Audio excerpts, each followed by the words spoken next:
ನಮಸ್ಕಾರ ಸ್ನೇಹಿತರೆ, ನಿಮ್ಮೆಲ್ಲರಿಗೂ ಮತ್ತೊಂದು ಹೊಸ ವಿಡಿಯೋಗೆ ಸ್ವಾಗತ ಸುಸ್ವಾಗತ.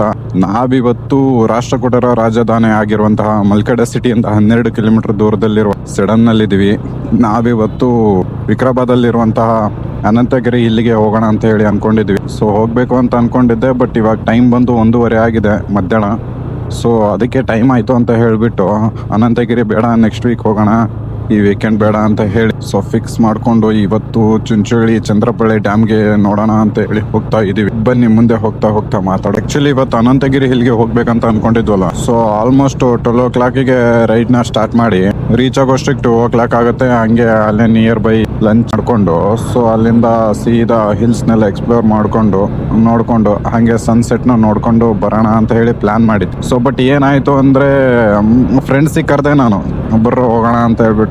ಸೊ ಇಲ್ಲ, ಸ್ವಲ್ಪ ವರ್ಕ್ ಇದೆ ಅಂತ ಹೇಳಿದ್ರು. ಸೊ ಹಂಗಾಗಿ ನೆಕ್ಸ್ಟ್ ವೀಕ್ ಹೋಗೋಣ ಅಂತ ಹೇಳಿದ್ರು. ಸೊ ನಾನು ಅದಕ್ಕೆ ಏನ್ ಮಾಡೋದು, ಬೇಜಾರಾಗ್ತಿತ್ತು, ಅದಕ್ಕೆ ಬೋರ್ ಆಗ್ತಿತ್ತು ಅಂತ ಹೇಳ್ಬಿಟ್ಟು ಸೊ ಎಲ್ಲೂ ಹೋಗೋಕ್ಕಾಗಲ್ಲ. ಸೊ ಅದಕ್ಕೆ ಊಟ ಮಾಡೋಣ ಫಸ್ಟ್ ಅಂತ ಹೇಳ್ಬಿಟ್ಟು ಊಟ ಮಾಡೋಣ ಅಂತ ಹೇಳಿ ಹೋಟೆಲ್ಗೆ ಹೋದೆ. ಸೊ ಅಲ್ಲಿ ಊಟ ಮಾಡ್ಕೊಂಡು ನೆಕ್ಸ್ಟ್ ಆಲ್ರೆಡಿ 1:30 ಆಗಿತ್ತಲ್ವ ಟೈಮ್. ಏನ್ ಮಾಡೋದು, ಟೈಮ್ ಆಗ್ಬಿಡ್ತು ಆಲ್ರೆಡಿ. 12:30 ಹೋಗಿದ್ರೆ ಏನೋ ಆಗ್ತಿರ್ಲಿಲ್ಲ. ಸೊ ಇವಾಗ ಹೋಗೋಕೆ ತುಂಬಾ ಟೈಮ್ ಆಗುತ್ತೆ, ರೋಡ್ಸ್ ಬೇರೆ ಸರಿ ಇಲ್ಲ. ಅದು ಚುಂಚೋಳಿ ಹೋಗೋಣ ಚಂದ್ರಪಳ್ಳಿ ಡ್ಯಾಮ್ಗೆ, ಹಂಗೆ ಸನ್ಸೆಟ್ ನೋಡ್ಕೊಂಡ್ ಬರೋಣ. ಅಲ್ಲಿ ನೆಕ್ಸ್ಟ್ ವೀಕೆಂಡ್ ಅಲ್ಲಿಗೆ ಹೋದ್ರೆ ಆಯ್ತು ಅಂತ ಹೇಳ್ಬಿಟ್ಟು ಸೊ ಅದಕ್ಕೆ ಇವಾಗ ಒಬ್ನೇ ಸೋಲೋ ರೈಡ್ ಹೋಗ್ತಾ ಇದ್ದೀನಿ. ಏನ್ ಗೊತ್ತಾ, ಬ್ಯಾಚುಲರ್ ಇರೋರ್ಗು ಸೊ ಎಂಜಾಯ್ ಮಾಡ್ಬೇಕು, ತಿರ್ಗಾಡ್ಬೇಕು, ಸುತ್ತಬೇಕು, ಯಾವ್ಯಾವ ಟೈಮಲ್ಲಿ ಏನೇನ್ ಮಾಡ್ಬೇಕು ಅದೆಲ್ಲ ಮಾಡ್ಕೊಂಡ್ಬಿಡ್ಬೇಕು. ಇವಾಗ ನಾನು ನೆಕ್ಸ್ಟ್ ಇಲ್ಲಿಂದ ಬೇರೆ ಸೈಡ್ ಹೋದ್ರೆ ಸೊ ಅಲ್ಲಿ ವರ್ಕ್ ಮಾಡ್ತಿರ್ತೀವಿ. ಸೊ ಅಲ್ಲಿರೋ ಪ್ಲೇಸ್ನ ನೋಡೋಕ್ಕಾಗತ್ತೆ ಹೊರತು ಇಲ್ಲಿಗೆ ಬಂದು ನೋಡೋಕ್ಕಾಗಲ್ಲ. ಸೊ ಅದಕ್ಕೆ ಏನ್ ಮಾಡ್ಬೇಕು, ಇವಾಗ ಏನ್ ಪ್ರೆಸೆಂಟ್ ಇರ್ತವೆ ಈ ಪ್ಲೇಸ್ನ ಎಕ್ಸ್ಪ್ಲೋರ್ ಮಾಡ್ಕೊಂಡು. ಸೊ ಒಳ್ಳೆ ಊಟ ಆಯ್ತು. ಸೊ ಜಾಸ್ತಿ ಏನು ಊಟ ಮಾಡಕ್ ಹೋಗಿಲ್ಲ, ಇಲ್ಲಾಂದ್ರೆ ರೈಡ್ ಮಾಡುವಾಗ ಒಬ್ನೇ ಇರೋದಕ್ಕೆ ನಿದ್ದೆ ಬಂದ್ಬಿಡ್ತವೆ. ಹಂಗಾಗಿ ಲೈಟಾಗಿ 3 ಚಪಾತಿ ತಿನ್ಕೊಂಡು ಹೋಗ್ತಾ ಇದೀನಿ ಇವಾಗ. ಸೊ ಆಕ್ಚುಲಿ ಏನಾಗಿತ್ತಂದ್ರೆ ಇವಾಗ 2-3 months ಎಲ್ಲ ಫ್ಲಡ್ ಜಾಸ್ತಿ ಆಗಿ ಓವರ್ ಮಳೆ ಆಗ್ತಿತ್ತು. ಸೊ ಫ್ಲಡ್ ಎಲ್ಲ ಜಾಸ್ತಿ ಆಗಿಬಿಟ್ಟು ಎಲ್ಲ ಇಲ್ಲಿ ಆಲ್ಮೋಸ್ಟ್ ಸರೌಂಡಿಂಗ್ ಏರಿಯಾಸ್ ಎಲ್ಲ ಮುಳುಗೋಗ್ಬಿಟ್ಟಿದ್ವು. ಇವಾಗೇನು ಹೋಗ್ತಾ ಇದ್ವಿ ಈ ರೋಡು, ಇಲ್ಲೊಂದು ಮುಂದೆ ಒಂದು ಚಿಕ್ಕ ಬ್ರಿಡ್ಜ್ ಇದೆ. ಸೊ ಇಲ್ಲೊಂದು ಚಿಕ್ಕ ಹಳ್ಳ ಬರುತ್ತೆ. ಏನಾಯಿತು ಅಂದರೆ ಸಿಕ್ಕಾಪಟ್ಟೆ ಮಳೆ ಆಗಿರೋದಕ್ಕೆ ಚಂದ್ರಪಳ್ಳಿ ಡ್ಯಾಮು ಮತ್ತು ಮುಲ್ಲಮಾರಿ ರಿವರಿಂದನೂ ಜಾಸ್ತಿ ವಾಟರ್ ಬಿಟ್ಟಿದ್ರು. ಸೊ ಹಾಗಾಗಿ ಏನಾಗುತ್ತೆ, ಇವಾಗೇನು ಪ್ರೆಸೆಂಟ್ ಇದೆಯಲ್ಲ ಇಲ್ಲಿ, ಸೊ ಈ ಬ್ರಿಡ್ಜ್ ಇದೆಯಲ್ವಾ, ಇದೆಲ್ಲ ಬ್ರಿಡ್ಜ್ ಎಲ್ಲ ಮುಳ್ಕೊಂಡು ಸಿಕ್ಕಾಪಟ್ಟೆ ನೀರಿತ್ತು ಗುರು. ಎಲ್ಲಿವರೆಗೂ ಅಂದರೆ ಅಲ್ಲಿ ಮುಂದೆ ಬೈಕ್ ಕಾಣಿಸ್ತಿದೆಯಲ್ವ, ಅಲ್ಲಿಂದ ಹಿಡಿದು ಅಪ್ ಟು ಒಂದು 100 meters ರೋಡೆಲ್ಲ ಬ್ಲ್ಯಾಕ್ ಆಗಿಬಿಟ್ಟಿತ್ತು. ಓಹೋ, ಸ್ಟೇರಿಂಗೇ ಕಟ್ ಆಗಿದೆಯಲ್ಲ ಗುರು ಬಸ್ದು. ಈ ಕಡೆ ಭಾಗದ್ದು ವೆದರ್ ಹೆಂಗಂದ್ರೆ ಬಂದರೆ ಸಿಕ್ಕಾಪಟ್ಟೆ ಮಳೆ ಒಂದೇ ಸರಿಗೆ ಬಂದ್ಬಿಡುತ್ತೆ ಗುರು. 2-3 ದಿನದಾಗ ಯಾವ ಲೆವೆಲಿಗೆ ಮಳೆ ಸುರಿದು ಬಿಡುತ್ತೆ ಅಂದರೆ ಫ್ಲಡ್ ಗಿಡ್ಡೆ ಎಲ್ಲ ಸ್ಟಾರ್ಟ್ ಆಗಿಬಿಡ್ಬೇಕು, ಆ ಲೆವೆಲಿಗೆ ಮಳೆ ಸುರಿಯುತ್ತೆ. ಚಳಿ ಏನು ಕಡಿಮೆನಾ ಗುರು, ಲಿಟ್ರಲ್ಲಿ ಹೇಳ್ತೀನಲ್ಲ, ಬೆಳಗ್ಗೆ 10 ಗಂಟೆವರೆಗೂ ಚಳಿ ಬಿಡೋಂಗಿಲ್ಲ, ಆ ರೇಂಜಿಗೆ ಚಳಿ ಹೊಡಿತೈತೆ. ಬರೋ 4-5 ಬೆಡ್ಶೀಟ್ನೆಲ್ಲ ಹಾಕೊಂಡು ಮುಚ್ಕೊಂಡು ಮಲ್ಕೊಂಡ್ರು ಚಳಿ ಬಿಡೋಂಗಿಲ್ಲ. ಯಾವುದಾದ್ರೂ ಒಂದು ಗ್ಯಾಪಲ್ಲಿ ಬಂದು ಚಳಿ ಹೊಡಿತಾ ಇರುತ್ತೆ. ಸಮ್ಮರ್ ಸೀಸನ್ ಅಂತೂ ಹೇಳಬೇಡ್ರಿ. ಉತ್ತರ ಕರ್ನಾಟಕ ಸೈಡ್ ಬಿಸಿಲು ಗೊತ್ತಲ್ಲ ನಿಮಗೆ ಹೆಂಗಿರುತ್ತೆ ಅಂತ ಹೇಳ್ಬಿಟ್ಟು. ಆ ಲೆವೆಲಿಗೆ ರೀಚ್ ಆಗಿರುತ್ತೆ ಅಂದರೆ ಅಬೌವ್ 50-52ವರೆಗೂ ರೀಚ್ ಆಗುತ್ತೆ ಗುರು. ಲಿಟ್ರಲಿ ತಡ್ಕೊಳಕ್ಕಾಗಲ್ಲ, ಆ ಲೆವೆಲಿಗೆ ಬಿಸಿಲು ಹೊಡಿತೈತೆ. ಆ್ಯಕ್ಚುಲಿ ಈ ವರ್ಷ ಏನೋ ಬೇಗ ಮಳೆ ಸ್ಟಾರ್ಟ್ ಆಯಿತು, ಹಂಗಾಗಿ ಅಷ್ಟೊಂದೇನು ಬಿಸಿಲು ಅನಿಸ್ಲಿಲ್ಲ. ಓಕೆ, ಒಂದಷ್ಟು ದಿನ ಏನೋ ಮ್ಯಾಕ್ಸಿಮಮ್ ಅಂದರೆ 1 ತಿಂಗಳು ಬಿಸಿಲು ಅನಿಸ್ತು ಅಷ್ಟೇ. ಅದಾದಮೇಲೆ ಕಂಟಿನ್ಯೂಸ್ ಆಗಿ ಮಳೆ ಬರುತ್ತಿರೋದಕ್ಕೆ ಸೊ ಬಿಸಿಲು ಕಡಿಮೆ ಆಯಿತು, ಸೆಕೆ ಜಾಸ್ತಿ ಇತ್ತು. ಲಕ್ಕು ಯಾವ ಲೆವೆಲಿಗಿತ್ತು ಅಂದರೆ ಹೋದ ವರ್ಷ ನಗಬೇಕು ಗೊತ್ತಿಲ್ಲ, ಬಿಸಿಲು ಹೊಡೆಯೋದು ಅಂದರೆ ಯಪ್ಪ, ಕುತ್ಕೊಳಕ್ಕೂ ಆಗ್ತಿಲ್ಲ, ನಿಂತ್ಕೊಳಕ್ಕೂ ಆಗ್ತಿಲ್ಲ. ಹಿಂಸೆ ಅಂದರೆ ಹಿಂಸೆ ಗುರು, ಎಲ್ಲ ಕಡೆಗೂ ನೀರು ಬರ್ತಿದ್ವು, ಆ ಲೆವೆಲಿಗೆ ಬಿಸಿಲು ಹೊಡಿತೈತೆ. ಆ್ಯಕ್ಚುಲಿ ಸೆಡಮಿಂದ ಚುಂಚುಳಿಗೆ ಅಂದರೆ ಒಂದು 43-42 ಕಿಲೋಮೀಟರ್ಸ್ ಆಗುತ್ತೆ. ಸೊ ಅಲ್ಲಿಂದ ಒಂದು 8-10 ಕಿಲೋಮೀಟರ್ಸ್ ಸೊ ಚಂದ್ರಪಳ್ಳಿ ಡ್ಯಾಮು, ಕಾಗಿಣಿ ರಿವರ್ಗೆ ಬರುತ್ತೆ ವಾಟ್ರ್. ಅದೆಲ್ಲ ಓ ಬ್ರೇಕ್ ಇಲ್ಲ ಅಲ್ವಾ, ABS ಆಫ್ ಆಗಿದೆ. ಇದು ಒಂದು ಗುರು, ಈ ಗಾಡೀಲಿ ಅವಾಗ ಮರ್ತೋಗ್ತಿದೆ ನನಗೆ. ABS ಬೇರೆ ಆಫ್ ಆಗಿಬಿಟ್ಟಿದೆ ಬ್ಯಾಕ್ ಸೈಡ್ದು. ಸೊ ಅದು ಆಫ್ ಆಗಿಲ್ಲ, ಆಫ್ಟರ್ ಅಪ್ಡೇಟ್ ಆದಮೇಲೆ ಈ ಥರ ಆಗಿದ್ದು ನನಗೆ. ಆ್ಯಕ್ಚುಲಿ ನಾನು ರಿಪೋರ್ಟ್ ಮಾಡಿದ್ದೆ ಚೆಕ್ ಲೈಟ್ ಆನ್ ಆಗಿದೆ ಅಂತ ಹೇಳ್ಬಿಟ್ಟು. ಸೊ ಅದಾದಮೇಲೆ ಅವ್ರು ಏನು ಆ್ಯಕ್ಷನ್ನು ತೊಗೊಂಡಿಲ್ಲ. 2-3 ಸರಿ ನಾನು ತೋರಿಸಿದ್ದೀನಿ ಶೋರೂಮ್ಗೆ. ಸೊ ರೀಪ್ಲೇಸ್ ಮಾಡಿ ಕೊಡ್ತೀವಿ ಅಂತ ಹೇಳಿದರೆ ಒಂದು 10 days ಬಿಟ್ಟು ಬನ್ನಿ ಅಂತ. ನಾವು ಚಿಕ್ಕವರಿದ್ದಾಗ ಹಿಂಗೆ ಎಲ್ಲಾದರೂ ಕಬ್ಬಿನ ಲಾರಿ ಅಥವಾ ಟ್ಯಾಕ್ಟರ್ ಕಂಡ್ರೆ ಸಾಕು, ಅದು ಹೋಗ್ತಾ ಇದ್ರು ಓಡ್ಕೊಂಡು ಹೋಗಿ ಕಬ್ನ ಕಿತ್ಕೊಂಡ್ಬಂದು ರೂಮಲ್ಲಿ ಮನೇಲಿ ಇಟ್ಕೊಂಡು ತಿಂತಾ ಇತ್ತು. ಇವಾಗ ನೋಡಿದ್ರೆ ಎಷ್ಟು ಬೇಕಷ್ಟು ಸಿಗುತ್ತೆ, ತಿನ್ನೋಕ್ಕೆ ಆಗಲ್ಲ. ಚಿಕ್ಕವರಿದ್ದಾಗೆ ಚೆನ್ನಾಗಿರುತ್ತೆ ಲೈಫ್ ಅಲ್ವಾ. ಚಿಕ್ಕವರಿದ್ದಾಗ ನಾವು ಏನು ಮಾಡಿದ್ರು ಚೆನ್ನಾಗಿ ಅನಿಸುತ್ತೆ. ಇವಾಗ ಹಂಗಲ್ಲ, ದೊಡ್ಡವ್ರಾಗ್ತಾ ಆಗ್ತಾ ಲೈಫೇ ಚೇಂಜ್ ಆಗಿಬಿಡುತ್ತೆ. ನಾವು ಚಿಕ್ಕವರಿದ್ದಾಗ ಎಲ್ಲರೂ ನಮ್ಮವ್ರಾಗ ಕಾಣಿಸ್ತಾರೆ, ಅದೇ ದೊಡ್ಡವ್ರಾಗ್ತಾ ಆಗ್ತಾ ಯಾರು ನಮ್ಮವರಲ್ಲ ಅಂತ ಅನ್ಸುತ್ತೆ. ಲೈಫೇ ಹಿಂಗಲ್ಲ, ಪ್ರತಿಯೊಂದು ಸ್ಟೇಜಲ್ಲೂ ಒಂದೊಂದು ಪಾಠ ಕಲಿಸ್ತಾ ಹೋಗುತ್ತೆ. ಲೈಫಲ್ಲಿ ಕೆಲವು ಸ್ಟೇಜಲ್ಲಿ ಕೆಲವರು ಬರ್ತಾರೆ, ಕೆಲವರು ಹೋಗ್ತಾರೆ. ಸೊ ಸ್ನೇಹಿತರೆ, ನಾವಿವಾಗ ಚಿಂಚೋಳಿ ರೀಚ್ ಆಗಿದ್ದೀವಿ. ಸೊ ಇಲ್ಲಿಂದ ಇನ್ನೊಂದು 8 to 10 ಕಿಲೋಮೀಟರ್ಸ್ ಇದೆ. ಸೊ ಬನ್ನಿ ಹೋಗುವ. ಇವಾಗ ಆಲ್ರೆಡಿ ಇಲ್ಲೇ 3 ಗಂಟೆ ಆಯಿತು, ಲೈಕ್ ಅಂದರೆ 2:52 ಆಗಿದೆ. ಸೊ ನಾನು ಆ್ಯಕ್ಚುಲಿ ಪ್ಲ್ಯಾನ್ ಮಾಡ್ಕೊಂಡು ಏನು ಬಂದೆ ಅಂದರೆ ಅಂದವೇ. ಸೊ ನಾನೇನು ಅಂದ್ಕೊಂಡು ಬಂದೆ ಅಂದರೆ, ಸೊ ವಿಕಾರಾಬಾದ್ ಹೋಗೋಕ್ಕಾಗಲ್ಲ ಅಲ್ವ. ಸೊ ಅದಕ್ಕೆ ಆರಾಮಾಗಿ ಹೋಗೋಣ ಸನ್ಸೆಟ್ ಟೈಮಿಗೆ. ಸೊ ಆರಾಮಾಗಿ ಸನ್ಸೆಟ್ ನೋಡ್ಕೊಂಡು ಎಂಜಾಯ್ ಮಾಡ್ಕೊಂಡು ಒಂದು 6 ಗಂಟೆಗೆ ಬಿಟ್ಟರೆ 7 ಗಂಟೆಗೆ ಸಡನ್ನಾಗಿ ರೀಚ್ ಆಗ್ತೀನಿ ರಿಟರ್ನು. ಸೊ 1 hour ಜರ್ನಿ ಅಂದ್ಕೊಂಡು ಬಂದಿದ್ದೀನಿ. ಸೊ ನೋಡ್ಬೇಕು ಗುರು, ಇನ್ನೂ ಏನೇನಾಗುತ್ತೋ ಅಂತ ಗೊತ್ತಿಲ್ಲ. ಬಟ್ ಏನು ಗೊತ್ತಾ, ಲೈಫಲ್ಲಿ ನಾವೇನೋ ಅಂದ್ಕೊತೀವಿ, ಅದು ಇನ್ನೇನೋ ಆಗುತ್ತೆ. ಫಾರ್ ಎಕ್ಸಾಂಪಲ್ ನಂದೇ ತೊಗೊಳ್ರಿ, ಹೆಂಗಾಗಿರುತ್ತೆ ಅಂದರೆ ನನ್ನ ಸಿಚುವೇಶನು. So sudden plans. ನಾನು ಇವಾಗೇನು ಟ್ರಿಪ್ ಮಾಡಿದ್ದೀನಿ ಈ ವರ್ಷ ಅಂತೂ ಯಾವುದು ಒಂದು ಎಕ್ಸ್ಪೆಕ್ಟೆಡ್ ಅಲ್ಲ. ಈಗ ಹೋಗಬೇಕು, ಹಿಂಗೆ ಮಾಡಬೇಕು ಅಂತ ಏನಿಲ್ಲ. ಸಡನ್ನಾಗಿ ಮಧ್ಯಾಹ್ನ ಡಿಸೈಡ್ ಆಗಿಬಿಡೋದು, ಇಲ್ಲ ಅಂದರೆ ರಾತ್ರಿಗೆ. ಸೊ ಅದಕ್ಕೆ ನಾನು ಪ್ಲ್ಯಾನ್ ಮಾಡೋದನ್ನೇ ಬಿಟ್ಬಿಟ್ಟಿದ್ದೀನಿ. ಆ್ಯಕ್ಚುಲಿ ಈ ಸೈಡ್ ರೋಡ್ಸ್ ಎಲ್ಲ ಚೆನ್ನಾಗಿದೆ. ಅಂದರೆ ಸೆಡಮಿಂದ ಬರುವಾಗ ಸೆಡಮ್ ಟು ನಿಡ್ಗುಂದವರೆಗೂ ರೋಡ್ ಚೆನ್ನಾಗಿದೆ. ಸೊ ನಿಡ್ಗುಂದದಿಂದ ಸುಲೇಪೇಟೆವರೆಗೂ ಚೆನ್ನಾಗಿಲ್ಲ. ಸೊ ಸುಲೇಪೇಟೆಯಿಂದ ಅಪ್ ಟು ಬೀದರ್ವರೆಗೂ ಚೆನ್ನಾಗಿದೆ. ಯಾಕಂದರೆ ಈ ಚಿಂಚೋಳಿಯಿಂದ ಬೀದರ್ವರೆಗೂ NH ಹೈವೇ ಇದು. ಸೊ ಹಂಗಾಗಿ ಇದು ರೋಡ್ NH ಆಗಿರೋದ್ರಿಂದ ಚೆನ್ನಾಗಿದೆ. ಹಾಗೇ ಸುಲೇಪೇಟೆಯಿಂದನೂ ಚೆನ್ನಾಗಿದೆ. ಸೊ ಸ್ನೇಹಿತರೆ, ಸೊ ಇದೇನು ನೋಡಿ ಎಂಟ್ರೆನ್ಸು, ಚಿಂಚೋಳಿ ವನ್ಯಜೀವಿ ಧಾಮಕ್ಕೆ ಸ್ವಾಗತ ಸುಸ್ವಾಗತ. ಇದು ಆ್ಯಕ್ಚುಲಿ ವೈಲ್ಡ್ ಲೈಫ್ ಸ್ಯಾಂಚುರಿ. ಏನು ಗುರು, ಈ ಸೈಡೆಲ್ಲ ಬಾಳೆ ತೋಟ ಎಲ್ಲ ಬೆಳೆದವ್ರೆ. ಓ, ಬಾಳೆ, ಶುಂಠಿ ಎಲ್ಲ ಕಮರ್ಷಿಯಲ್ ಕ್ರಾಪ್ಗಳೆಲ್ಲ ಹಾಕೋರೆ. ಸೊ ತೊಗರಿ ಜಾಸ್ತಿ ನಾನು ನೋಡಿದ್ದೀನಿ ಈ ಭಾಗದಲ್ಲಿ, ಎಕ್ಸ್ಪೆಷಲಿ ಗುಲ್ಬರ್ಗ ಭಾಗದಲ್ಲಿ. ಹೈಯೆಸ್ಟ್ ಅಂದರೆ ತೊಗರಿ ಜಾಸ್ತಿ. ತೊಗರಿ, ಆಮೇಲೆ ಬೇರೆ ಬೇರೆ ನಾರ್ಮಲ್ ಆಗಿ ಮೆಕ್ಕೆಜೋಳ ಎಲ್ಲ ಹಾಕಿದ್ರೆ. ಸೊ ಇಲ್ಲಿ ಚಿಂಚೋಳಿ ಭಾಗಕ್ಕೆ ಬಂದರೆ ಆಲ್ಮೋಸ್ಟು ನಮಗೆ ಈ ಥರ ಕಮರ್ಷಿಯಲ್ ಕ್ರಾಪ್ಸ್ಗಳು, ಕಬ್ಬು, ಅದಾದಮೇಲೆ ಬಾಳೆ, ಅದಾದಮೇಲೆ ಶುಂಠಿ. ಸೊ ಇವನ್ ತೊಗರಿ ಕೂಡ ಇದೆ, ಕಾಣಿಸುತ್ತೆ ತೊಗರಿ ಎಲ್ಲ ರೋಡ್ ಸೈಡ್ ಅಕ್ಕಪಕ್ಕ ಎಲ್ಲ ಹಾಕಿದ್ರೆ ನೋಡಿ. ಸೊ ಇನ್ನೊಂದು 1.5 ಕಿಲೋಮೀಟರ್ಸ್ ಅನಿಸುತ್ತೆ ಇಲ್ಲಿಂದ. ಸೊ ಆಲ್ಮೋಸ್ಟ್ ಐನಹಳ್ಳಿ ಎಲ್ಲ ದಾಟಿ ಮುಂದೆ ಬಂದಿದ್ದೀನಿ. ಸೊ ಒಬ್ಬನೇ ಬಂದಿದ್ದೀನಿ. ಇವಾಗ ಟೈಮ್ ಎಷ್ಟಾಗಿದೆ ಅಂದರೆ 3 ಗಂಟೆ 4 ನಿಮಿಷ ಆಗಿದೆ. ಸೊ ನಾನು ಸಡನ್ ಬಿಟ್ಟಿದ್ದು 1 ಗಂಟೆ 33 ನಿಮಿಷಕ್ಕೆ. ಇನ್ನಾದ್ರೂ ರೀಚ್ ಆಗಿಲ್ಲ. ಆ್ಯಕ್ಚುಲಿ ಏನಾಯಿತು ಅಂದರೆ, ಟೈಮ್ ಇದೆ ಅಲ್ವಾ ಅಂತ ಹೇಳಿಬಿಟ್ಟು ಆರಾಮಾಗಿ ಬಂದಿದ್ದೀನಿ. ಸೊ ಹಂಗೆ ಬಂದರೆ 1 hour ಜರ್ನಿ ಅಷ್ಟೇ ಇದು. ಸೊ ಇರಲಿ ಅಂತ ಹೇಳಿಬಿಟ್ಟು ನಾನು ಆರಾಮ್ಸೆ ಬಂದಿದ್ದೀನಿ. ಸೊ ಅಂಥ ಅರ್ಜೆಂಟ್ ಏನಿಲ್ಲ. ಸೊ ಮೇಜರಾಗಿ ಬಂದಿರೋದೇ ಸನ್ಸೆಟ್ಗಲ್ವಾ. ಸೊ ಅದಕ್ಕೋಸ್ಕರ. ಓ, ಬಾಳೆ ಎಲ್ಲ ಕಟ್ ಮಾಡಿ ಇಟ್ಟವ್ರೆ ನೋಡಿ ಇಲ್ಲಿ ರೋಡಿಗೆ. ಓ, ದೊಡ್ಡ ಬಾಳೆ ಇದು, ಏಲಕ್ಕಿ ಬಾಳೆ ಬರುತ್ತಲ್ಲ ಅದು ಅಂದ್ಕೊಂಡಿದ್ದೆ ನಾನು. ಅದೂ ಇರುತ್ತೆ. ಓಕೆ, ಆ್ಯಕ್ಚುಲಿ ಇವಾಗ ಬರೋದಕ್ಕಿಂತ ನಾನು ರೀಸೆಂಟಾಗಿ ಇವಾಗ ಒಂದು 2 months ಬ್ಯಾಕ್ ಬಂದಿದ್ನಲ್ವ, ಅವಾಗ ಚೆನ್ನಾಗಿತ್ತು. ಮಳೆ ಎಲ್ಲ ಬರ್ತಿತ್ತು. ಅದಾದಮೇಲೆ ಜಾಸ್ತಿ ಈ ಥರ ಚಳಿ ಕೂಡ ಇದ್ದಿಲ್ಲ. ಅವಾಗೆಲ್ಲ ಒಳ್ಳೆ ವೆದರು, ಕ್ಲೌಡ್ ಇತ್ತು ಜಾಸ್ತಿ. ಈ ಥರ ಎಲ್ಲ ಜಾಸ್ತಿ ಬಿಸಿಲಿರಲಿಲ್ಲ. ಆಮೇಲೆ ಫುಲ್ ಮೋಡ ಎಲ್ಲ ಮುಚ್ಕೊಂಡಿತ್ತಲ್ವ. ಸೊ ಚೆನ್ನಾಗಿತ್ತು ವೆದರು. ಆಮೇಲೆ ಮಳೆ ಬೇರೆ ಬರ್ತಾಯಿತ್ತು, ಲೈಟಾಗಿ ಬರೋದು ಹೋಗೋದು ಮಾಡ್ತಿತ್ತು. ಆಮೇಲೆ ಫಾಗ್ ಎಲ್ಲ ಬರ್ತಿತ್ತಲ್ವ. ಸೊ ಒಳ್ಳೆ ಸಾಕಾತಿತ್ತು. ಇವಾಗಕ್ಕಿಂತ ಅವಾಗೆ ಚೆನ್ನಾಗಿತ್ತು. ಬಟ್ ಇದು ಆ್ಯಕ್ಚುಲಿ ವೀಕೆಂಡ್ ರೈಡ್ ಏನು ಮಾಡೋದು, ತುಂಬ ದಿನ ಆಗಿತ್ತು ರೈಡ್ ಎಲ್ಲೂ ಹೋಗಿರಲಿಲ್ಲ. ಅದಾದಮೇಲೆ ಲಾಸ್ಟ್ ರೈಡ್ ಅಂದರೆ ನಾನು ಮನೆಗೆ ಹೋಗಿ ಬಂದಿದ್ದೆ ಬೈಕ್ ತೊಗೊಂಡು. ಅದು ಬಿಟ್ಟರೆ ಇವಾಗಲೇ ಹೋಗ್ತಾ ಇರೋದು. ಸೊ ಬೇಜಾರಾಗಿಬಿಡುತ್ತೆ ಗುರು, ಕಂಟಿನ್ಯೂ ಅದೇ ಆಫೀಸು ರೂಮು ಅಂದ್ಕೊಂಡು. ಸೊ ಅಟ್ಲೀಸ್ಟ್ ವೀಕಲ್ಲಿ 1 ಡೇನಾದರೂ ಹೋಗಬೇಕು. ಸೊ ಆಲ್ಮೋಸ್ಟು ನಾನೇನು ಅಷ್ಟೊಂದು ಹೋಗಲ್ಲ ಈ ಭಾಗದಲ್ಲಿ ಅಂತ ಬಂದರೆ. ಸೊ ಹೋದರೆ ಟ್ರಿಪ್ಪೇ ಹೋಗ್ಬಿಡ್ತೀನಿ, ಇಲ್ಲಾಂದರೆ ರೇರು. ಯಾಕಂದರೆ ಸಿಕ್ಕಾಪಟ್ಟೆ ಡಸ್ಟ್ ಗುರು. ಸರೌಂಡಿಂಗ್ ಎಲ್ಲ ಜಾಸ್ತಿ ಸಿಮೆಂಟ್ ಫ್ಯಾಕ್ಟ್ರೀಸ್ ಇದೆ. ಸೊ ಹಾಗಾಗಿ ಜಾಸ್ತಿ ಡಸ್ಟ್ ಇರುತ್ತಲ್ವ. ಹೆಲ್ತ್ ಬಗ್ಗೆನೂ ಸ್ವಲ್ಪ ಯೋಚನೆ ಮಾಡಬೇಕಲ್ವ, ಕೇರ್ ತೊಗೋಬೇಕು. ಸೊ ಅದಕ್ಕೋಸ್ಕರ ಆಲ್ಮೋಸ್ಟ್ ಅಷ್ಟೊಂದೇನು ಹೋಗಲ್ಲ ಈ ಭಾಗದಲ್ಲಿ. ಸೊ ಬೀದರ್ ಹೋಗ್ಬೇಕು ಗುರು, ಬೀದರ್ ಹೋಗ್ಬೇಕಂತ ಅಂದ್ಕೊತೀನಿ, ಆಗ್ತಾನೆ ಇಲ್ಲ. ಸೊ ನೋಡುವ, ಅದಕ್ಕೆ ಕಾಲ ಯಾವಾಗ ಕೂಡ ಬರುತ್ತೆ ಅವಾಗ ಹೋಗೋಣ. ಓ, ಬಾಳೆ ಎಲ್ಲ ಪ್ಯಾಕ್ ಮಾಡ್ತಾವ್ರೆ. ಒಯ್, ಇದೇನು ಗುರು, ಇಷ್ಟೊಂದು ಕೋತಿಗಳು ರೋಡಲ್ಲೆಲ್ಲ ಅಡ್ಡ ಹಾಕೊಂಡು ಮಲ್ಕೊಂಡ್ಬಿಟ್ಟಿದ್ದಾವೆ. ನಾನೆಲ್ಲ ಕಣಣ ಈ ಅಪ್ಪ ಎದುರೇ ಬಿಟ್ಟೆ ಅದು ಹತ್ರ ಬಂದಿದ್ದು ನೋಡಿ. ಹಂಗೆ ಮೇಲೆ ಜಿಗಿದ್ಬಿಟ್ರೆ ಏನು ಮಾಡೋಣ ಗುರು. ಅಯ್ಯೋ, ಜೀವನದ ಮೇಲೆ ಬೇರೆ ಸಿಕ್ಕಾಬಿಟ್ಟೆ ಆಸೆ ಐತೆ. ಸೊ ಸ್ನೇಹಿತರೆ, ಫೈನಲ್ ಆಗಿ ರೀಚ್ ಆದ್ವಿ ನಾವು ಇವಾಗ ಚಂದ್ರಪಳ್ಳಿ ಡ್ಯಾಮ್ನ. ಸೊ ಹಿಂಗೆ ಬರುತ್ತೆ ಚಂದ್ರಪಳ್ಳಿ, ಇದೇನು ವಾಟರ್ ಬರುತ್ತಲ್ವ ಗೇಟ್ ಓಪನ್ ಮಾಡಿದಾಗೆ. ಸೊ ಹಿಂಗೆ ಬರುತ್ತೆ. ಇದೇನು ರೈಟ್ ಸೈಡಲ್ಲೆಲ್ಲ ಸೇಫ್ಟಿ ಇತ್ತಿದ್ದು, ಇದೆಲ್ಲ ಐರನ್ ಬಿದ್ದೋಗ್ಬಿಟ್ಟಿದೆ ಎಲ್ಲ. ಓ ಡೇಂಜರ್ ಇದೆ ಗುರು, ನೋಡ್ಕೊಂಬರ್ಬೇಕು.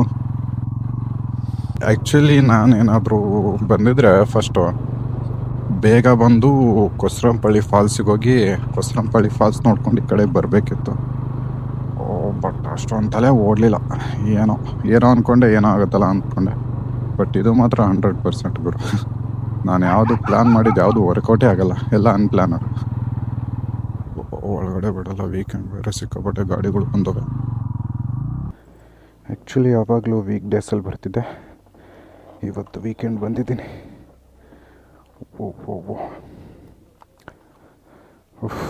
ಬನ್ನಿ ಹೋಗುವ. ನಮ್ಮ ಬೇಬಿನ ಇಲ್ಲೇ ಪಾರ್ಕ್ ಮಾಡಿದ್ದೀನಿ. ಸೊ ಮುಂದೆ ಹೋಗುವ ಬನ್ನಿ. ಸೊ ಇದೇ ಮೇನ್ ಎಂಟ್ರೆನ್ಸು ಡ್ಯಾಮ್ದು. ಇಲ್ಲಿಂದ ಒಂದು 100 ಮೀಟರ್ ಹೋದರೆ ಡ್ಯಾಮ್ ಕಾಣಿಸುತ್ತೆ. ಸೊ ಸ್ನೇಹಿತರೆ, ನಮ್ಮ ಬೈಕ್ನ ಅಲ್ಲಿ ಪಾರ್ಕ್ ಮಾಡಿ ಸೀದಾ ಹಾಗೆ ಸ್ಟ್ರೈಟ್ ಎಂಟ್ರೆನ್ಸಿಗೆ ಬಂದ್ವಿ. ಎಂಟ್ರೆನ್ಸಿಗೆ ಬಂದ ತಕ್ಷಣ ಸ್ಟ್ರೈಟ್ ಒಂದು ಹಾಗೆ ಲೆಫ್ಟ್ ಒಂದು ರೋಡ್ ಸಿಗುತ್ತೆ. ಸೊ ಸ್ಟ್ರೈಟ್ ಹಾಗೆ ರೋಡ್ ಬಂದರೆ ಸೀದಾ ನೀವು ಕ್ರೆಸ್ಟ್ ಗೇಟ್ ಹತ್ರ ಬಂದು ರೀಚ್ ಆಗ್ತೀವಿ. ಸೊ ನೋಡಿ, ಇಲ್ಲಿದ್ದಾವೆ ಇವೇ ಕ್ರೆಸ್ಟ್ ಗೇಟು. ಟೋಟಲಾಗಿ 6 ಗೇಟ್ ಇದ್ದಾವೆ. ಸೊ ಈ ಸರಿ ತುಂಬ ಮಳೆ ಆಗಿರೋದ್ರಿಂದ ಗೇಟ್ ಲೆವೆಲ್ವರೆಗೂ ವಾಟರ್ ಸ್ಟೋರ್ ಮಾಡಿದ್ದಾರೆ. ಸೊ ಇದು ಇನ್ನು ಸಮ್ಮರ್ ಸೀಸನಲ್ಲಿ ಇರಿಗೇಷನ್ಗೆ, ಹಾಗೆ ಅನಿಮಲ್ಸಿಗೆ, ಆಮೇಲೆ ಹೋಮ್ ಪರ್ಪಸ್ಗೆ ಅಂತ ಹೇಳಿ ಸ್ಟೋರ್ ಮಾಡ್ತಾರೆ. ಸೊ ಇಲ್ಲಿಂದ ವ್ಯೂ ನೋಡಿ ಹೆಂಗಿದೆ, ಏನು ಸಖತ್ತಾಗಿದೆ ಅಲ್ವಾ. ಸೊ ಇನ್ನು ಈವ್ನಿಂಗ್ ಟೈಮ್ ಆದರೆ ಇನ್ನೂ ಚೆನ್ನಾಗಿರುತ್ತೆ. ಸೊ ಸನ್ಸೆಟ್ ಟೈಮಲ್ಲೆಲ್ಲ ಸೂಪರಾಗಿ ಕಾಣಿಸುತ್ತೆ. ಸೊ ಸ್ನೇಹಿತರೆ, ಈ ಥರ ಪ್ಲೇಸಸ್ಸಿಗೆ ಬಂದಾಗ ತುಂಬ ಕೇರ್ಫುಲ್ ಆಗಿರಿ. ಏನಕ್ಕೆ ಅಂದರೆ ಸುಮ್ಮನೆ ನೇಚರ್ನ ಎಂಜಾಯ್ ಮಾಡೋಕ್ಕೆ ಬಂದಿರೋ ಥರ ಎಂಜಾಯ್ ಮಾಡಿ ಆಮೇಲೆ ಹೋಗಿ. ಅದು ಬಿಟ್ಬಿಟ್ಟು ಏನೇನೋ ಹರಸಾಹಸ ಎಲ್ಲ ಮಾಡೋಕ್ಕೆ ಹೋಗ್ಬಿಡಿ. ಏನಕ್ಕೆ ಅಂದರೆ, ಸೊ ಆವಾಗಲೇ ಇಲ್ಲಿ ನೋಡ್ತಾ ಇದ್ದೆ ಒಂದಷ್ಟು ಹುಡುಗರು ಏನೇನು ಮಾಡ್ತಿದ್ರು ಅಂದರೆ ತೋರಿಸ್ತೀನಿ ನೋಡಿ ನಿಮಗೆ. ಸೊ ಏನಾಗುತ್ತೆ ಅಂದರೆ, ಇಲ್ಲೇನು ನೋಡ್ತಿದ್ರಲ್ಲ ವಾಕ್ವೇ ಇದೆ. ಸೊ ಇದು ಆ್ಯಕ್ಚುಲಿ ಏನಕ್ಕೆ ಮಾಡಿರ್ತಾರೆ ಅಂದರೆ, ಡ್ಯಾಮ್ ಅವರು ಗೇಟ್ಗಳು ಮೇಂಟೆನೆನ್ಸ್ಗೋಸ್ಕರ ಮಾಡಿರ್ತಾರೆ. ಸೊ ಅದನ್ನೆಲ್ಲ ಬಿಟ್ಟು ಇಲ್ಲಿ ಬಂದು ಫೋಟೋ ಕ್ರೇಜ್ಗೋಸ್ಕರ ಸೊ ಇಲ್ಲಿಂದ ಜಂಪ್ ಮಾಡೋದು ಅದ್ರ ಮೇಲೆ. ಸೊ ಏನಕ್ಕೆ ಈ ಮಾತು ಹೇಳ್ತಿದ್ದೀನಿ ಅಂದರೆ, ಇಲ್ಲಿ ಕರೆಕ್ಟಾಗಿ ಇಳಿಯೋದಕ್ಕೆ ಹತ್ತೋದಕ್ಕೆ ಏನೂ ಸೇಫ್ಟಿ ಇಲ್ಲ. ಸೊ ಬೈ ಚಾನ್ಸ್ ಆಗಿ ಅದು ಯಾವ ಕಂಡೀಷನ್ ಇಲ್ಲಿದೆ ಅಂತಲೂ ಗೊತ್ತಿರಲ್ಲ. ಸೊ ನೀವು ನಿಮ್ಮ ಫೋಟೋ ಕ್ರೇಜ್ಗೋಸ್ಕರ ಅದ್ರ ಮೇಲೆ ಜಂಪ್ ಮಾಡೋದು, ಹಾರಾಡೋದು ಮಾಡೋದ್ರಿಂದ ಬೈ ಚಾನ್ಸ್ ಹೆಚ್ಚು ಕಮ್ಮಿ ಆದರೆ ಇಲ್ಲಿ ಯಾರೂ ಜವಾಬ್ದಾರಿ ಇಲ್ಲ. ಸೊ ಅದಕ್ಕೋಸ್ಕರ ಸೊ ಬಂದಮೇಲೆ ನೇಚರ್ ನೋಡಿ ಎಂಜಾಯ್ ಮಾಡಿಕೊಂಡು ಸೊ ಕೇರ್ಫುಲ್ಲಾಗಿ ಬಂದು ಕೇರ್ಫುಲ್ಲಾಗಿ ಹೋಗಿ. ಸೊ ಯಾಕೆನಕ್ಕೆ ಅಂದರೆ, ಗೇಟ್ ಲೆವೆಲ್ವರೆಗೂ ಫುಲ್ ಆಗಿರೋದ್ರಿಂದ ಸೊ ವಾಟರ್ ಲೆವೆಲ್ಲು ಡೆಪ್ತು ಜಾಸ್ತಿ ಇದೆ. ಸೊ ಅದಕ್ಕೋಸ್ಕರ ಹೇಳ್ತಾ ಇರೋದು. ಸೊ ಸೇಫಾಗಿರಿ, ಸೇಫಾಗಿ ಬನ್ನಿ, ಎಂಜಾಯ್ ಮಾಡಿ ಹೋಗಿ. ಇಲ್ಲಿಂದ ವ್ಯೂ ನೋಡ್ಗುರು, ಏನು ಸಖತ್ತಾಗಿ ಕ್ರೇಜ್ ಆಗಿದೆ ಅಲ್ವಾ.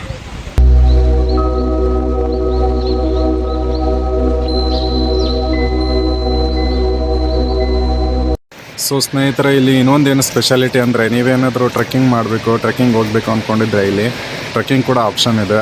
ಹಾಗೆ ಸಫಾರಿ ಕೂಡ ರೆಡಿ ಮಾಡ್ತಾಯಿದ್ದಾರೆ. ಆಮೇಲೆ ಬೋಟಿಂಗ್ ಕೂಡ ಇದೆ.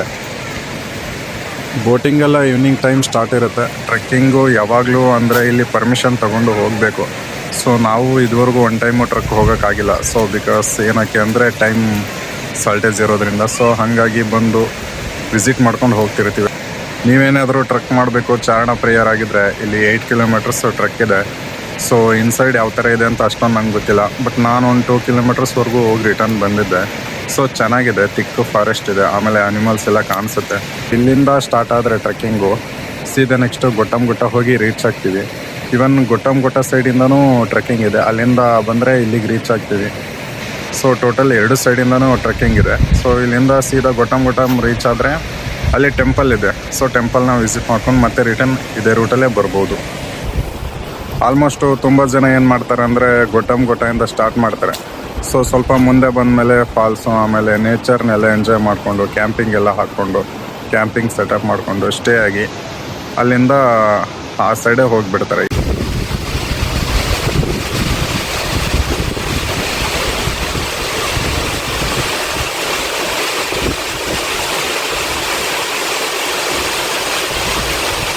ಸೊ ಸ್ನೇಹಿತರೆ, ಟ್ರೆಕ್ಕಿಂಗ್ ಹೋಗುವಂಥ ದಾರಿ ಸೊ ಅಲ್ಲಿ ಮುಂದೆ ಕಾಣಿಸ್ತದೆ. ಸೊ ಅಲ್ಲಿಂದನೇ ಟ್ರೆಕ್ಕಿಂಗ್ ಸ್ಟಾರ್ಟ್ ಆಗುತ್ತೆ. ಸೊ ಟೋಟಲಾಗಿ 8 ಕಿಲೋಮೀಟ್ರು. ಸೊ ಇವೇ ಡ್ಯಾಮ್ ಗೇಟ್ಗಳು. ಸೊ ಇಲ್ಲೆಲ್ಲ ಹಾಕಿದ್ದಾರಲ್ವ, ಇವೇ ಡ್ಯಾಮ್ಗಳು ತೋರಿಸ್ತೀನಿ ನೋಡಿ. ಸೊ ನೋಡಿ ಡ್ಯಾಮ್ ಗೇಟ್ಗಳು. ಸೊ ಈ ಥರ ಗೇಟ್ಸ್ ಇರುತ್ತೆ. ಸೊ ಟೋಟಲಾಗಿ 6 ಗೇಟ್ಗಳಿದ್ದಾವೆ. ಸೊ ಅಲ್ಲಿಂದ ಬಿಟ್ಟಂಥ ನೀರು ಸೀದಾ ಮುಂದೆ ಹರ್ಕೊಂಡೋಗಿ ಸೀದಾ ಹಿಂಗೆ ಹರ್ಕೊಂಡು ಹೋಗುತ್ತೆ. ಸೊ ಇದೆಲ್ಲ ಹೋಗುತ್ತೆ ಅಂದರೆ ನಾವು ಸ್ಟಾರ್ಟಿಂಗ್ ಎಂಟ್ರೆನ್ಸಲ್ಲಿ ಒಂದು ಚಿಕ್ಕ ಬಿಡ್ಸ್ ನೋಡಿದ್ವಲ್ವ, ಸೀದಾ ಬಿಡ್ಸ್ ಮೇಲಿಂದ ಸೀದಾ ಕಾಗಿಣಿ ರಿವರ್ಗೆ ಜಾಯ್ನ್ ಆಗುತ್ತೆ. ಸೊ ಈ ವಾಟ್ರಿಗೆ ಹಾಗೆ ಮುಲ್ಲಮರಿ ವಾಟ್ರ್ ಕೂಡ ಜಾಯ್ನ್ ಆಗುತ್ತೆ. ಮುಲ್ಲಮರಿ ರಿವರ್ ವಾಟ್ರ್ ಕೂಡ ಹಾಗೆ ಜಾಯ್ನ್ ಆಗುತ್ತೆ. ಸೊ ನೀವೇನಾದರೂ ಕೆಳಗಡೆ ಹೋಗಿ ಡೌನಲ್ಲಿ ಹೋಗಿ ವಾಟ್ರಲ್ಲಿ ಆಟ ಆಡಬೇಕಂದ್ರೆ ಸೊ ಅಲ್ಲೇನಿರಲ್ವ ಸ್ಟಾರ್ಟಿಂಗು, ಇಲ್ಲಿಗೆ ಬ್ರಿಡ್ಜ್ ಮೇಲೆ ಬರೋಕ್ಕಿಂತ ಸ್ಟಾರ್ಟಿಂಗ್ ಅಲ್ಲಿಂದ ಹಾಗೆ ಸ್ಟ್ರೈಟ್ ಹೋದೆ ಆ ಬೆಟ್ಟದ ಪಕ್ಕ ಹಾಗೆ ದಾರಿ ಇದೆ. ಸೊ ಅಲ್ಲಿಂದ ಸೀದಾ ಸ್ಟ್ರೈಟ್ ಮುಂದೆ ಹೋದರೆ ಸೊ ಅಲ್ಲಿ ಇಳಿಯೋಕ್ಕೆ ದಾರಿ ಇದೆ. ಸೊ ಅಲ್ಲಿ ಕೆಳಗಡೆ ಹೋಗಿ ಆಟ ಆಡ್ಬೋದು. ಸೊ ಅಲ್ಲೊಂದು ದೇವಸ್ಥಾನ ಇದೆ. ಸೊ ಹಂಗೆ ದರ್ಶನ ಮಾಡಿಕೊಂಡು ಆಟ ಆಡ್ಬೋದು. ಸೊ ಸ್ನೇಹಿತರೆ, ಇದೇ ಟ್ರೆಕ್ಕಿಂಗಿಗೆ ಹೋಗುವಂಥ ದಾರಿ. ಸೊ ನಾವು ಟ್ರೆಕ್ಕಿಂಗ್ ಹೋಗ್ಬೇಕಂದ್ರೆ ಇದೇ ಡ್ಯಾಮ್ ಗೇಟ್ ಮೇಲಿಂದನೇ ಹೋಗಬೇಕು. ಸೊ ಈ ದಾರಿ ಬಂದುಬಿಟ್ಟು ನಾವು ಸ್ಟಾರ್ಟಿಂಗ್ ಏನು ಬಂದ್ವಿ ಆ ದಾರಿ ಇದು. ಸೊ ಇಲ್ಲೇನು ದಾರಿ ಕಾಣಿಸ್ತಾ ಇದೆ. ಸೊ ಈ ದಾರಿ ಹಿಂಗೆ ಸ್ಟ್ರೈಟ್ ಹೋದರೆ ಸೊ ಅಲ್ಲಿ ಕೆಳಗಡೆ ಇಳಿದು ವಾಟರಲ್ಲಿ ಆಟ ಆಡ್ಬೋದು. ಸ್ನೇಹಿತರೆ, ಈ ಥರ ಪ್ಲೇಸಸ್ಗೆ ಬಂದಾಗೆ ಸೊ ಪ್ಲಾಸ್ಟಿಕ್ನ ತರೋದನ್ನು ಅವಾಯ್ಡ್ ಮಾಡಿ, ತಂದ್ರೂ ರಿಟರ್ನ್ ತೊಗೊಂಡೋಗಿ. ಏನಕ್ಕಂದರೆ ಒಂದು ಎಕ್ಸಾಂಪಲ್ ತೋರಿಸ್ತೀನಿ ನೋಡ್ರಿ ಇಲ್ಲಿ. ಸೊ ಕಾಣಿಸ್ತಿದೆ ನಿಮಗಿಲ್ಲಿ. ಸೊ ನೋಡಿ, ಈ ಡಾಗ್ ಏನು ಮಾಡ್ತಿದೆ, ಆ ಪ್ಲಾಸ್ಟಿಕ್ನ ತಿಂತಾ ಇದೆ ನೋಡಿ. ತಿಂತಾ ಇದೆ ಅಂದರೆ ಇದರಲ್ಲಿ ಚಾಕ್ಲೇಟ್ ಇದೆ ಸ್ವಲ್ಪ. ಸೊ ಅರ್ಧಂಬರ್ಧ ತಿಂದು ಚಾಕ್ಲೇಟ್ನ ಹಾಗೆ ಬಿಸಾಕಿದ್ರೆ ಪ್ಲಾಸ್ಟಿಕ್. ಸೊ ಈ ಪ್ಲಾಸ್ಟಿಕ್ನ ತಿಂತಾ ಇದೆ ಪಾಪ ಅದು. ಸೊ ನೋಡಿ ಇಲ್ಲಿದೆ. ಸೊ ಪ್ಲಾಸ್ಟಿಕ್ನ ತಿಂತಾ ಇದೆ. ಸೊ ಆದಷ್ಟು ಈ ಥರ ಪ್ಲೇಸಸ್ಸಿಗೆ ಬಂದಾಗ ಪ್ಲಾಸ್ಟಿಕ್ನ ಅವಾಯ್ಡ್ ಮಾಡಿ. ಏನಕ್ಕಂದರೆ ಎಜುಕೇಟೆಡ್ ಆಗಿರೋರು ನೀವೇ ಹಿಂಗೆ ಮಾಡಿದರೆ ಪಾಪ ಅವ್ರಿಗೆ ಗೊತ್ತಿರಲ್ಲ ಇದು ಪ್ಲಾಸ್ಟಿಕ್ಕು ಅಂತ ಹೇಳ್ಬಿಟ್ಟು ಅನಿಮಲ್ಸ್ ಆಗಿರ್ಬೋದು, ವಾಟ್ರಲ್ಲಿರೋ ಫಿಶಸ್ಗಳು ತಿಂದು ಸತ್ತೋಗ್ತವೆ. ಸೊ ಅವುಗಳದ್ದು ಒಂದು ಜೀವ. ಸೊ ಅದಕ್ಕೋಸ್ಕರ ಪ್ಲಾಸ್ಟಿಕ್ ತಂದರೆ ರಿಟರ್ನ್ ತೊಗೊಂಡೋಗಿ ಎಲ್ಲಿ ಬೇಕಲ್ಲಿ ಬಿಸಾಕೋಕೆ ಹೋಗ್ಬೇಕು. ನೋಡ್ರಿ ಇಲ್ಲಿ ಹೆಂಗೆ ಬಿಸಾಡಿದ್ದಾರೆ ಅಂದರೆ ಇಲ್ಲಿ ಬೇಕಲ್ಲಿ ಹೆಂಗೆ ಬಿಸಾಡಿದ್ದಾರೆ. ಸೊ ಪ್ಲಾಸ್ಟಿಕ್ ನೋಡಿಲಿ ಹೆಂಗಿದೆ. ಸೊ ನೋಡಿ ಕಂಟಿನ್ಯೂ ಇದೆ ಆಯಿತಾ ಪ್ಲಾಸ್ಟಿಕ್ಕು. ಸೊ ಇವನ್ ನೀರಲ್ಲೂ ಇದೆ ಸೈಡಲ್ಲಿ, ಅಲ್ಲಿ ನೀರಲ್ಲಿ ಬಿದ್ದಿದೆ ಪ್ಲಾಸ್ಟಿಕ್. ಸಿಕ್ಕಾಪಟ್ಟೆ ಪ್ಲಾಸ್ಟಿಕ್ ಬಿದ್ದಿದೆ. ಸೊ ಆಲ್ಮೋಸ್ಟು ಪ್ಲಾಸ್ಟಿಕ್ನ ಅವಾಯ್ಡ್ ಮಾಡಿ, ತಂದರೆ ರಿಟರ್ನ್ ತೊಗೊಂಡೋಗಿ ಆಯಿತಾ. ಸೊ ಸ್ನೇಹಿತರೆ, ಇವಾಗೇನು ಈ ರೋಡ್ ನೋಡ್ತಾ ಇದ್ದೀರಾ. ಸೊ ನಾನು ಆವಾಗಲೇ 3 ಗಂಟೆ ಹಂಗೆ ಬಂದೆ ಇಲ್ಲಿ. 3 ಗಂಟೆ 15 ನಿಮಿಷ ಹಂಗೆ ಬಂದು ರೀಚ್ ಆದ. ಸೊ ಇನ್ಸೈಡ್ ಬರ್ತಾಯಿದ್ದೆ. ಸೊ ಈ ರೋಡ್ ಏನಕ್ಕೆ ತೋರಿಸ್ತಾ ಇದ್ದೇನೆ ಅಂದರೆ ಇಲ್ಲಿ ಆವಾಗಲೇ ತುಂಬ ಜನ ಫ್ರೆಂಡ್ಸು ಎಲ್ಲ ಗ್ರೂಪ್ ಮಾಡಿಕೊಂಡು ಸೊ ಅವ್ರ ಫ್ಯಾಮಿಲಿ ಜೊತೆಗೆ ಕೂತ್ಕೊಂಡು ಊಟ ಮಾಡ್ತಾಯಿದ್ರು. ಅದು ನೋಡಿ ನಂಗೆ ಫುಲ್ ಖುಷಿ ಆಗ್ತಿತ್ತು. ಇವರೇನಪ್ಪ ಇಷ್ಟೊಂದು ಚೆನ್ನಾಗಿ ವೀಕೆಂಡ್ನ ಎಂಜಾಯ್ ಮಾಡಿಕೊಂಡು ಚಿಲ್ ಮಾಡ್ತಿದ್ದಾರೆ ಫ್ಯಾಮಿಲಿ ಜೊತೆಗೆ, ಫ್ರೆಂಡ್ಸ್ ಜೊತೆ ಅಂತ ಹೇಳ್ಬಿಟ್ಟು. ಸೊ ಇವಾಗ ನನಗೆ ಫುಲ್ ಬೇಜಾರಾಗ್ತದೆ. ಏನಕ್ಕೆ ಅಂದರೆ ತೋರಿಸ್ತೀನಿ ನೋಡ್ರಿ ಇಲ್ಲಿ. ಏನಕ್ಕೆ ಅಂದರೆ ನೋಡ್ರಿ ಇಲ್ಲಿ. ಸೊ ಫುಡ್ನ ತಿಂದಿದ್ದಾರೆ, ಊಟ ಮಾಡಿದ್ದಾರೆ. ಸೊ ಆ ಪಾರ್ಸಲ್ ತಂದಿದ್ದಾರಲ್ಲ, ತಂದು ಪ್ಲಾಸ್ಟಿಕ್ನ ಆಮೇಲೆ ಪೇಪರ್ಸ್ನ ಎಲ್ಲ ಹಾಗೆ ವೇಸ್ಟೇಜ್ನ ಇಲ್ಲಿ ಯಾವ ಥರ ಬಿಸಾಕಿ ಹೋಗಿದ್ದಾರೆ ನೋಡಿ. ಫುಡ್ ಐಟಮ್ಸ್ನೇನು ಪಾರ್ಸಲ್ ಮಾಡ್ಕೊಂಡು ತೊಗೊಂಬಂದಿರ್ತಾರಲ್ಲ ಪ್ಲಾಸ್ಟಿಕ್ ಐಟಮ್ಸ್ನ, ಸೊ ಇವುಗಳನ್ನು ತೊಗೊಂಡು ಹೋಗಬೇಕು ಅನ್ನೋ ಒಂದು ಸ್ವಲ್ಪನೂ ಪರಿಜ್ಞಾನ, ಕಾಮನ್ ಸೆನ್ಸ್ ಅನ್ನೋದಿಲ್ವ ಇವರಿಗೆ. ಸೊ ತಿನ್ನೋದಷ್ಟೇ ಗೊತ್ತಾ. ಇವ್ರ ಮನೆ ಆಗಿದ್ರೆ ಈ ಥರ ಮಾಡ್ತಿದ್ರಾ, ಇವ್ರು ಇರೋ ಪ್ಲೇಸ್ ಆಗಿದ್ರೆ ಈ ಥರ ಮಾಡ್ತಿದ್ರಾ. ಸೊ ದಯವಿಟ್ಟು ಯಾರು ಆ ಥರ ಮಾಡೋಕ್ಕೆ ಹೋಗಬೇಡಿ. ಸೊ ಬಂದಿದ್ದೀರ ಅಂದಮೇಲೆ ಆ ಪ್ಲೇಸಿಗೆ ಎಷ್ಟು ರೆಸ್ಪೆಕ್ಟ್ ಕೊಡಬೇಕು ಅಷ್ಟು ರೆಸ್ಪೆಕ್ಟ್ ಕೊಟ್ಟು, ಸೊ ಅದಕ್ಕೇನು ವ್ಯಾಲ್ಯೂ ಇರುತ್ತೆ ಅದನ್ನು ವ್ಯಾಲ್ಯೂ ಕೊಟ್ಟು ಎಂಜಾಯ್ ಮಾಡಿಬಿಟ್ಟು ಸೊ ರಿಟರ್ನ್ ನೀವೇನು ತಗೊಂಡು ಬಂದಿರ್ತೀರ. ಸೊ ಪ್ಲಾಸ್ಟಿಕ್ ಐಟಮ್ಸ್ ಆಗಲಿ ಬೇರೆ ಏನೇ ಆಗಲಿ, ಸೊ ಒಳ್ಳೇದನ್ನು ಬಿಟ್ಟು ಹೋಗ್ರಿ. ಅದು ಬಿಟ್ಟು ಈ ಥರ ಎಲ್ಲ ಕೆಟ್ಟದಾಗಿ ಮಾಡೋಕ್ಕೆ ಹೋಗಬೇಡಿ. ಸೊ ಸ್ನೇಹಿತರೆ, ರೈಟ್ ಸೈಡ್ ಏನು ರೋಡ್ ನೋಡ್ತಾ ಇದ್ದೀರಾ, ಸೊ ಅದು ಎಂಟ್ರೆನ್ಸಿಂದ ಬಂದಂಥ ರೋಡು. ಸೊ ಇವಾಗ ಹೋದರೆ ಎಕ್ಸಿಟ್ ರೋಡ್ ಆಗುತ್ತೆ. ಸೊ ಹಾಗೆ ಸ್ಟ್ರೈಟ್ ಹೋದರೆ ಸೊ ನಮಗಲ್ಲಿ ಕ್ರಸ್ಟ್ ಗೇಟ್ಗಳು ಕಾಣಿಸ್ತವೆ. ಸೊ ಇದು ಕ್ರಸ್ಟ್ ಗೇಟು. ಅಲ್ಲಿಂದ ಸ್ವಲ್ಪ ಮುಂದೆ ಬಂದರೆ ಸೊ ಇಲ್ಲಿಂದ ಟ್ರೆಕ್ಕಿಂಗ್ ಸ್ಟಾರ್ಟ್ ಆಗುತ್ತೆ.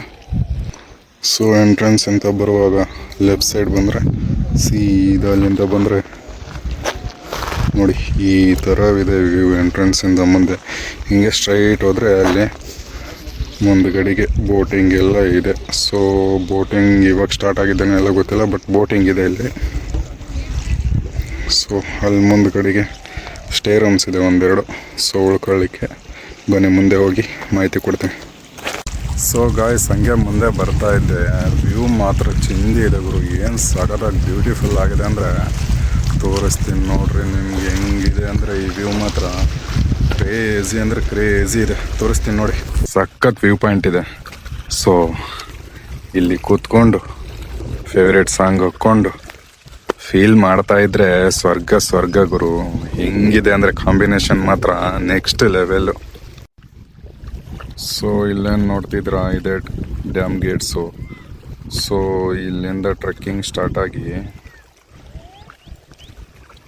ಸೊ ಇಲ್ಲೊಂದು ದೇವಸ್ಥಾನ ಕಾಣಿಸ್ತಾ ಇದೆ ನೋಡ್ರಿ.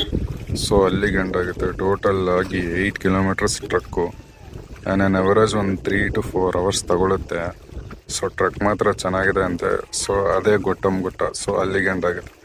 ಆ ಸೈಡಿಂದ ಟ್ರಕ್ ಸ್ಟಾರ್ಟ್ ಆಗಿ ಸೊ ಸೀದಾ ಈ ಪಾಯಿಂಟಿಗೆ ಎಂಡ್ ಆಗುತ್ತೆ. ಏನು ಕ್ರೇಜಿ ವೆದರ್ ಗುರು ಇವತ್ತು. ಸಖತ್ ಅಂದ್ರೆ ಸಖತ್ ಖುಷಿ ಆಯ್ತೈತೆ ನನಗೆ ಮಾತ್ರ. ಬಂದಿದ್ದಕ್ಕಂತೂ ಲಾಸ್ ಇಲ್ಲ ಗುರು. ವೀಕೆಂಡ್ ಆಗಿರೋದ್ರಿಂದ ಸಿಕ್ಕಾಪಟ್ಟೆ ರಶ್ ಇದೆ, ತುಂಬ ಜನ ಇದ್ದರು. ಸೊ ಇವಾಗ ಸ್ವಲ್ಪ ಕಡಿಮೆ ಆಗಿದ್ದಾರೆ. ಸೊ ಬೇರೆ ಬೇರೆ ಕಡೆಯಿಂದನೂ ತುಂಬ ಜನ ಬಂದಿದ್ದರು.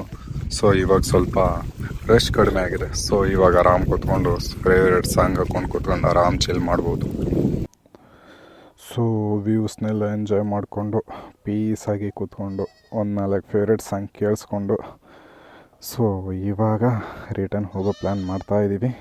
ಸೊ ಸ್ನೇಹಿತರೆ, ಸನ್ಸೆಟ್ ಹೇಗೆ ಕಾಣಿಸ್ತಿದೆ ನೋಡಿ. ಇಲ್ಲಿಂದ ಹೈಟಲ್ಲಿ ಸಕ್ಕದಾಗಿ ಕಾಣಿಸ್ತಿದೆ ಮಾತ್ರ. ಈ ಬ್ರಿಡ್ಜ್ಗೂ, ಇಲ್ಲಿ ವಾಟರ್ ಫ್ಲೋ ಆಗ್ತಿರೋದಕ್ಕೂ, ಇಲ್ಲಿ ಸನ್ಸೆಟ್ ಆಗ್ತಿರೋದಕ್ಕೂ ಏನು ಸಖತ್ ಕಾಂಬಿನೇಷನ್ ಗುರು ಇದು. ಸಖತ್ ಅಂದರೆ ನೆಕ್ಸ್ಟ್ ಲೆವೆಲ್. ಬೆಂಕಿ ಕಾಣಿಸ್ತಾ ಇದೆ ನೋಡ್ರಿ. ಅಲ್ಲ, ಇಷ್ಟೊತ್ತು ವೆಯ್ಟ್ ಮಾಡಿದೆ ಇಲ್ಲಿ. ಸೊ ಅಲ್ಲಿ ಡಾರ್ಕ್ ಆಗಿಬಿಡುತ್ತೆ, ಚಳಿ ಜಾಸ್ತಿ ಆಗೋಕ್ಕೆ ಸ್ಟಾರ್ಟ್ ಆಯಿತು. ಸೊ ಅದಕ್ಕೆ ರೈಡ್ನ ಶುರು ಮಾಡ್ಕೊಂಡಿದ್ದೀನಿ. ಆನ್ ದ ವೇ ಕೆಲವು ಕಡೆಗೆ ಚೆನ್ನಾಗಿ ಸಿಗುತ್ತೆ ಅಂತ ಹೇಳಿ ಬಂದೆ. ಸೊ ನೋಡಿ ಏನು ಸಖತ್ತಾಗಿ ಕಾಣಿಸ್ತೈತೆ. ರೈಡ್ ಬಗ್ಗೆ ಹೇಳ್ಬೇಕಂದ್ರೆ ರೈಡ್ ಮಾತ್ರ ಸೂಪರ್ ಅಂಡ್ ಸಖತ್ತಾಗಿತ್ತು. ಕ್ರೇಜಿ ಅಂತಲೇ ಹೇಳ್ಬೋದು. ಸೊ ವ್ಯೂಸ್ ಆಗಿರ್ಬೋದು, ಕ್ಲೈಮೇಟ್ ಆಗಿರ್ಬೋದು, ಸೊ ರೈಡ್ ಆಗಿರ್ಬೋದು, ಸಖತ್ತಿತ್ತು. ಸೊ ಸ್ನೇಹಿತರೆ, ಇವತ್ತಿನ ವ್ಲಾಗ್ನ ಇಲ್ಲಿಗೆ ಎಂಡ್ ಮಾಡ್ತಾ ಇದ್ದೀವಿ. ಎಲ್ರಿಗೂ ಟೇಕ್ ಕೇರ್, ಬಾಯ್. ಮತ್ತೆ ನೆಕ್ಸ್ಟ್ ವಿಡಿಯೋದಲ್ಲಿ ಸಿಗ್ತೀನಿ.